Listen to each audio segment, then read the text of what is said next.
After what seems like a long winter of making all sorts of warm-ya pasta dishes, we thought it was about time that we went lighter and brighter. That's why today we're making a pasta toss that's quick to throw together, is easy on the wallet, and is as fresh tasting as can be. We start by cooking some penne pasta and draining it really well.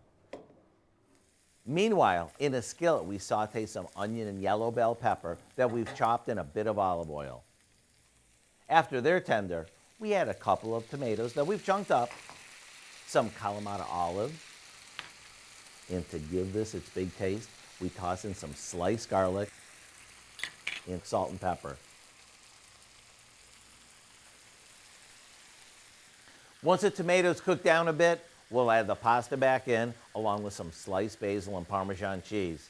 There you have it, a pasta dish that's fresh tasting and perfect to serve right through the end of the summer.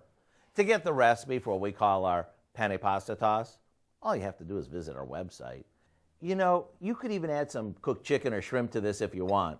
I'm Howard in the Mr. Food Test Kitchen, where today we found a anytime easy way for you to say, ooh, it's so good.